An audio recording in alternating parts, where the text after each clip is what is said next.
भगवान विष्णु जी और माता लक्ष्मी जी। एक बार भगवान विष्णु जी शेषनाग पर बैठे बैठे बोर हो गए और उन्होंने धरती पर घूमने का विचार मन में किया।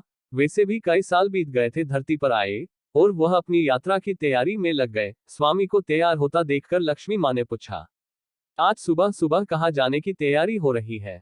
विष्णु जी ने कहा, हे लक्ष्मी, मैं धरती लोक पर घूमने जा रहा हूँ। तो कुछ सोचकर लक्ष्मी माँ ने कहा, हे देव, क्या मैं भी आपके साथ चल सकती हूँ? भगवान विष्णु ने 2 पल सोचा, फिर कहा, एक शर्त पर, तुम मेरे साथ चल सकती हो। तुम धरती पर पहुंचकर उत्तर दिशा की ओर बिल्कुल मत देखना। इसके साथ ही माता लक्ष्मी ने हाँ कह के अपनी मनवा ली। और सुबह सुबह माँ लक्ष्मी और भगवान विष्णु धरती पर पहुंच गए। अभी सूर्य देवता निकल रहे थे। रात बरसात होकर हटी थी। चारों ओर हरियाली ही हरियाली थी। उस समय चारों ओर बहुत शांति थी और धरती बहुत ही सुंदर दिख रही थी। और माँ लक्ष्मी मंत्र मुग्ध होकर धरती को देख रही थी और भूल गई कि पति को क्या वचन देकर आई है। और चारों ओर देखती हुई कब उत्तर दिशा की ओर देखने लगी पता ही नहीं चला। उत्तर दिशा में माँ लक्ष्मी को एक बहुत ही सुंदर बगीचा नजर आया और उस तरफ से भीनी भीनी खुशबू आ रही थी और बहुत ही सुंदर सुंदर फूल खिले थे। यह एक फूलों का खेत था और माँ लक्ष्मी बिना सोचे समझे उस खेत में गई और एक सुंदर सा फूल तोड़ लाए। लेकिन ये क्या, जब माँ लक्ष्मी भगवान विष्णु के पास वापस आई तो भगवान विष्णु की आंखों में आंसू थे और भगवान विष्णु ने माँ लक्ष्मी को कहा कि कभी भी किसी से बिना पूछे उसका कुछ भी नहीं लेना चाहिए और साथ ही अपना वचन भी याद दिलाया। माँ लक्ष्मी को अपनी भूल का पता चला तो उन्होंने भगवान विष्णु से इस भूल की माफी मांगी। तो भगवान विष्णु ने कहा कि जो तुमने जो भूल की है उसकी सजा तो तुम्हें जरूर मिलेगी।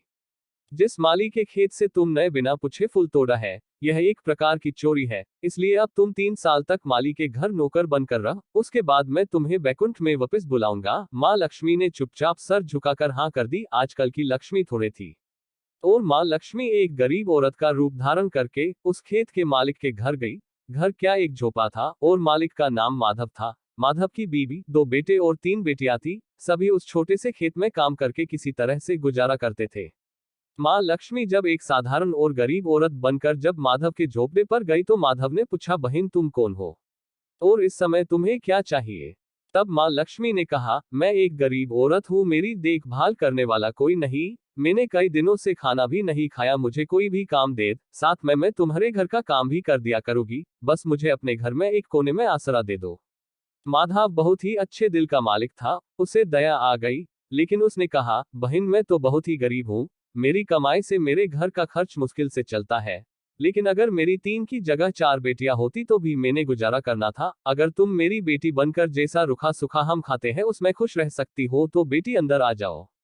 माधव ने माँ लक्ष्मी को अपने झोपड़े में शरण दे दी और माँ लक्ष्मी 3 साल उस माधव के घर पर नौकरानी बनकर रही। जिस दिन माँ लक्ष्मी माधव के घर आई थी उससे दूसरे दिन ही माधव को इतनी आमदनी हुई फूलों से कि शाम को एक गाय खरीद ली। फिर धीरे धीरे माधव ने काफी जमीन खरीद ली और सबने अच्छे अच्छे कपड़े भी बनवा लिए और फिर एक बड़ा पक्का घर भी बनवा लिया। बेटियों और बीबी ने गहने भी बनवा लिए और अब मकान भी बहुत बड़ा बनवा लिया था। माधव हमेशा सोचता था कि मुझे ये सब इस महिला के आने के बाद मिला है, इस बेटी के रूप में मेरी किस्मत आ गई है मेरी। और अब 2-5 साल बीत गए थे लेकिन माँ लक्ष्मी अब भी घर में और खेत में काम करती थी। एक दिन माधव जब अपने खेतों से काम खत्म करके घर आया तो उसने अपने घर के सामने द्वार पर एक देवी स्वरूप गहनों से लदी एक औरत को देखा। ध्यान से देखकर पहचान गया, अरे ये तो मेरी मुंह बोली चौथी बेटी यानी वही औरत है। और पहचान गया कि यह तो माँ लक्ष्मी है। अब तक माधव का पूरा परिवार बाहर आ गया था और सब हैरान होकर माँ लक्ष्मी को देख रहे थे। माधव बोला, है माँ हमें माफ कर, हमने तेरे से अनजाने में ही घर और खेत में काम करवाया है माँ, ये कैसा अपराध हो गया है माँ, हम सबको माफ कर दे। अब माँ लक्ष्मी मुस्कुराए और बोली, है माधव तुम बहुत ही अच्छे और दयालु व्यक्ति हो, तुमने मुझे अपनी बेटी की तरह से रखा, अपने परिवार के सदस्य की तरह से। इसके बदले में तुम्हें वरदान देती हूँ कि तुम्हारे पास कभी भी खुशियों की और धन की कमी नहीं रहेगी, तुम्हें सारे सुख मिलेंगे जिसके तुम हकदार हो। और फिर माँ अपने स्वामी के द्वारा भेजे रथ में बैठकर बैकुंठ चली गई।